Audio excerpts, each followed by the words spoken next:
Adi in my life nga naninda kay nagdahom nga maharuhay ang pamuyo. Abi na lang gid sa katawan og daghang tagkwarta kay kumuna nindata. Wala sila kabalo nga igo ra pud giruling-ruling ang ato ang halin sa ato ang tindahan. Pero karon guys, kay dili sa tamaninda no mag-relax ta sa atong pagpaninda kay mulaag sa ang tindera. So karon padulong daay mi sa Malabug, Pakibato, Davao District. So sa Panabo mining agi guys no padulong dito Pero abi man ako og sakop ra gihapon ni siya sa Panabo, pero dili naman di ay kay arang kalayo naman day kaayo. So ang amo ang adtuan day is sakop na sa Davao City.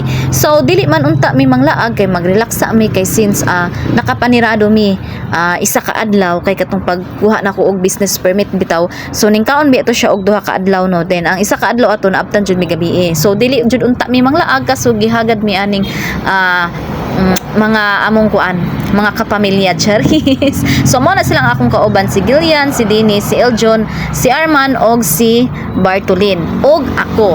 So tulo mi kamotoran guys no. So nang gimotor mi kay magsakyanan man unta mi pero nangabala kami. Nangabala ka sila kay basin og dako daw ang makuan matubil sa sakyanan kay syempre sakyanan gud na. So basig dako ang matubil no. So mao nang naka-decide mi nga magmotor na lang kay nindot man pud kaayo ko magmotor kay ngano makita nimo ang palibot. So sa Panabo di ay mining agi guys no nya wala jud problema diri guys kay gikan namo sa Tagum padulong diring dapita puros na simentado ang dalan. Unya nakahapit gud mi diri guys tungod sa kanindot sa view. So kung makita ninyo dira sa akong likod nindot kaayo no. So and then naabot mi diri hapit na mi maabot sa Malabog pero nanghunong mi diri kay naami paliton.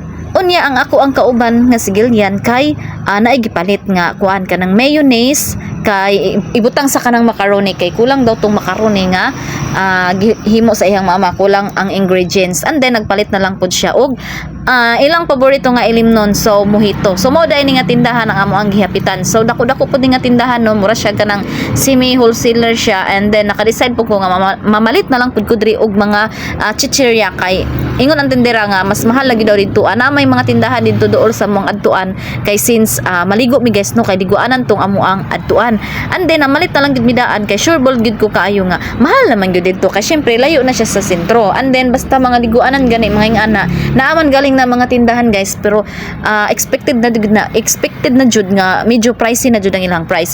So karon naabot na day mi diri guys sa balay sa mama ni Gillian nga si Auntie Cecil. So mao day nga kanang gi-invite or gihagad mi guys to nga mga to diri kay since kani nga time birthday ni sa mama ni Gillian ni Auntie Cecil. Pero late upload na ning ako ang video kay since nabisi-bisi no or nagtirapulan ng gid kay ko sa pag-upload. So mao ni ilahang karang palibot diri guys no. So naay punuan sa kakao. So nindot kaayo ning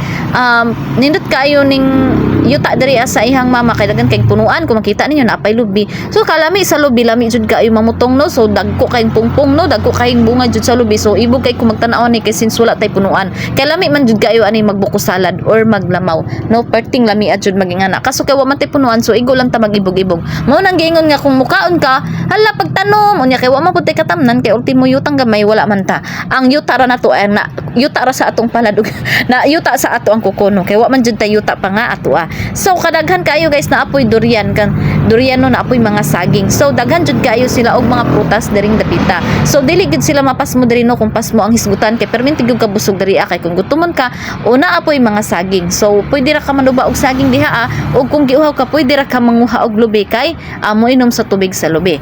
So ang kita diha nagtan-aw lang pud sa palibot no kay sige po kog ingon nga nindota ani ilahang palibot diri oy kay kanang hangin fresh kayo ang hangin nya basta nang bugnaw dili igang and then dili crowded kay kanang since bukid. Pero bisan pa man og bukid kaayo siya kay simentado ang ilahang dalan diri guys. Dili gyud maglisod ang motor padulong diri ano kay simentado na ang dalan. So mao nang nakanindot pag simentado na kay pag dili gani luoy kayo ang motor pod murag makagang-kagang.